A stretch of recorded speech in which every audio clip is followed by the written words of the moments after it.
Oke, baik. Assalamualaikum warahmatullahi wabarakatuh. Waalaikumsalam warahmatullahi wabarakatuh. Buat Pak Ubaidillah, selamat pagi, siang, sore, dan juga malam. Kami dari kelompok 4 mata kuliah KBT. Di sini kami akan menjelaskan terkait bisnis plan atau tugas yang telah diberikan oleh Bapak pada saat waktu itu. Oke, sebelumnya izinkan kami perkenalkan terlebih dahulu. Boleh di next? Oke, perkenalkan, jadi saya sendiri yaitu Bagas Dwi Kurniawan dengan NRP akhir 036, dan ada teman kami yaitu Akila Dwi dengan NRP akhir 047 dari arsitektur, terus kemudian ada Maivinda Putri dari Teknik Informatika dengan NRP akhir 026, ada Faris Muhammad dari Teknik Informatika dengan NRP akhir 120, dan ada Raisa Kamila dari Teknik Informatika dengan NP akhir 125.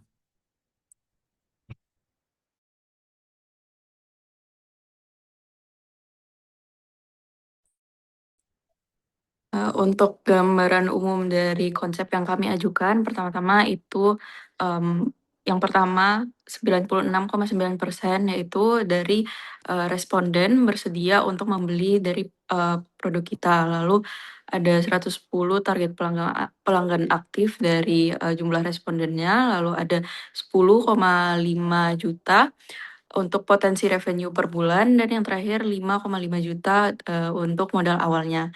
Nah, dari 4 poin ini itu yang membacking sayur wrap. Tapi apa sih sebenarnya itu sayur wrap? Sayur wrap itu menyediakan paket sayuran segar yang telah dicuci bersih, dipotong sesuai porsi, dan dikemas higienis sehingga tinggal masak langsung. Produk ini menjawab kebutuhan mahasiswa urban yang menginginkan makanan yang sehat, praktis, dan juga terjangkau. Nah, tiga poin darinya segar dari petani lokal setiap hari, lalu juga harganya terjangkau per paketnya dengan range harga 10.000 hingga 15.000, dan yang terakhir pemesanannya digital yaitu via WhatsApp dan juga website dengan pembayaran QRIS. Bisa di next. Untuk latar belakang dari sayur app ini sendiri, dia itu berdasarkan dari permasalahan adanya yang pertama, 95% penduduk Indonesia kurang konsumsi sayur.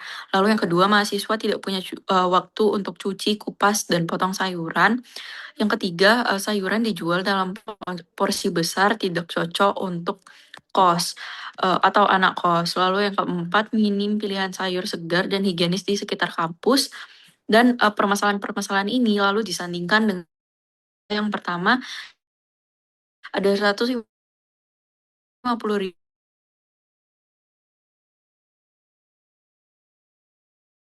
mahasiswa di Surabaya targetnya.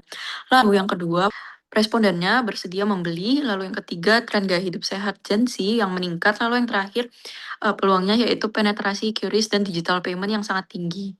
Lalu dari permasalahan yang juga disandingkan dengan peluang ini, kami mendapatkan solusi yaitu berupa sayur wrap yang merupakan meal kit sayur segar siap masak, dipesan digital dan dikirim ke pintu kos secara langsung dengan harga yang murah per paketnya. Sayur wrap ini juga mungkin bisa dibilang first mover di segmen meal kit sayur mahasiswa di Surabaya. Bisa next.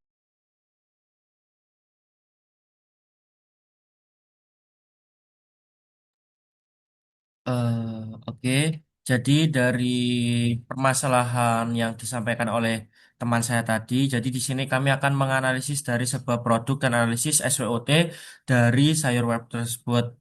Untuk produknya di sini bisa dilihat. Oke, jadi di produknya itu ada paket sayur sop, terus kemudian paket sayur bening, ada sayur asem, ada tumis wortel kol, dan yang lainnya. Yang terpenting itu lebih ke bagaimana cara mahasiswa tersebut untuk memudahkan bagaimana dia bisa memasak terkait makannya sehari-hari. Nah, terus kemudian untuk strength-nya sendiri, first mover-nya itu tanpa kompetitor langsung. Terus kemudian validasi responden buat mahasiswa yang ada di Surabaya, khususnya di area ITS. Terus kemudian kekuatannya yaitu di digital access dan juga Grace. Terus kemudian di bagian weakness itu ada kapasitas produksi awal terbatas. Terus umur simpan produk singkat dan juga bergantung terhadap pasokan sayur-sayuran. Dan opportunities-nya terkait hal itu ada 3 poin penting. Yang pertama, tren gaya hidup sehat yang dilalui oleh Gen Z pada saat ini. Terus kemudian ada 150.000 mahasiswa Surabaya, potensi ekspansi pada kantin. Terus kemudian di trades-nya kita harus fluktuasi harga sayuran, kompetitor potensial masuk, dan juga kita harus mengetahui bagaimana cara persaingan masakan secara instan.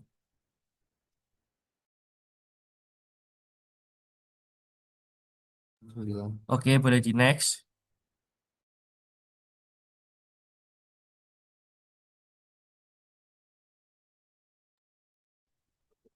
Baik, dari SBLT yang telah dilakukan tersebut, lalu dilakukan pula terkait dengan bagaimana strategi pemasaran yang dapat dilakukan terkait dengan sayur web ini. Yang pertama, ada dengan cara segmentasi, lalu yang kedua dengan cara targeting, dan yang terakhir adalah dengan cara positioning.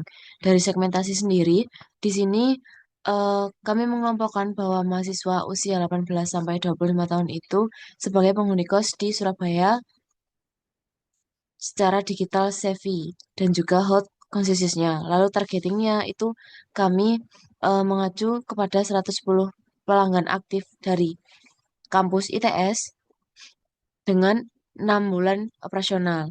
Untuk positioning sendiri, ini kami harapkan bahwa sayur web itu bisa menjadi salah satu meal kit sayur siap masak harga yang bisa dijangkau oleh mahasiswa khususnya di area Surabaya. Kemudian setelah itu ada juga terkait dengan bauran pemasaran dengan 7P, yaitu produk ada 9 varian, kemudian price ada di range 10 sampai 15 ribu rupiah. Kemudian terkait place, itu kita bisa dengan pre-order WA ataupun melalui website ataupun pick pick up ataupun dengan ojek online. Kemudian ada lalu dengan si UGC, kemudian yang ketiga ada terkait dengan story, yang keempat adalah dengan flash sale dari produk-produk yang kami sediakan di Sayur Web. Lalu ada juga terkait dengan people, ini sebagai istilahnya terdapat 5 tim mahasiswa yang terlatih di bidang food safety-nya untuk mengelola Sayur Web dengan baik. Hariannya bagaimana Sayur Web ini beroperasi, yaitu mulai dari order, terus setelah itu produksi, dan juga terkait dengan pengirimannya.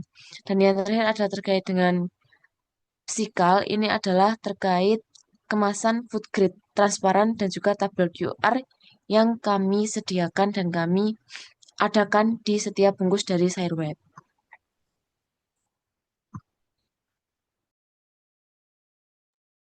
Untuk selanjutnya, ini adalah struktur tim yang telah kami buat.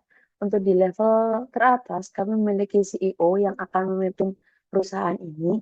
Kemudian di bawahnya ada 4 manajer utama. Yang pertama di bagian manajer pemasaran.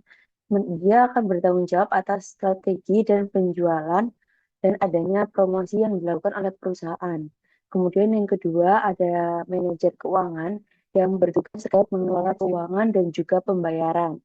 Selanjutnya ada manajer operasional yang bertugas untuk melakukan pengawasan terkait kegiatan operasional harian yang dilakukan di perusahaan.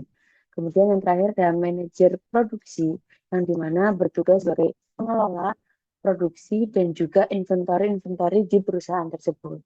Kemudian yang terakhir untuk bagian operasional sendiri, di setiap harinya tim kami menjalankan alur operasional seperti berikut. Di 6 tahap ini ada yang pertama, kita melakukan terima order dengan melakukan menerima pesanan dari pelanggan, kemudian melakukan pembayaran untuk menunggu verifikasi pembayaran masuk, kemudian kita melakukan pengadaan sayuran, mengadakan dan menyiapkan produk yang dipesan oleh uh, customer, kemudian kita melakukan cuci dan kemas, yaitu QC dan packaging produk. Kemudian kita melakukan kirim dan pick up yang akan didistribusikan ke pelanggan maupun ke toko. Dan yang terakhir adalah feedback dari pelanggan dengan mendengarkan feedback untuk improvement dari perusahaan kita sendiri.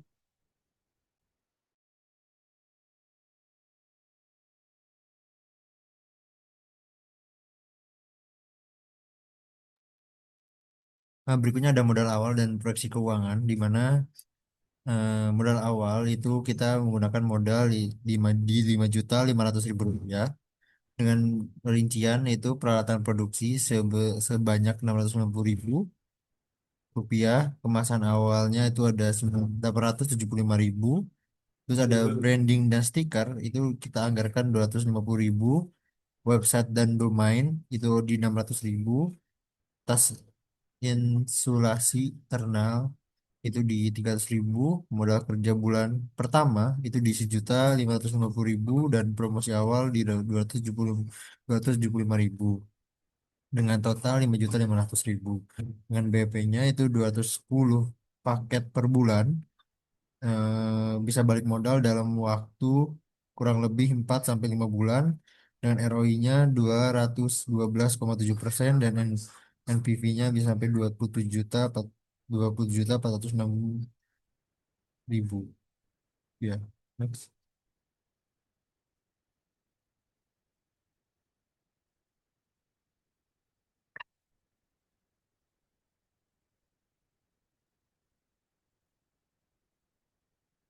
Terima kasih dari cukup sekian presentasi dari kelompok kami. Mohon maaf bila ada salah-salah kata. Bila kita taufiq wal hidayah. Wassalamualaikum warahmatullahi wabarakatuh. Oke, terima kasih buat Bapak Ubaidillah dan teman-teman dari kelompok KBT 4.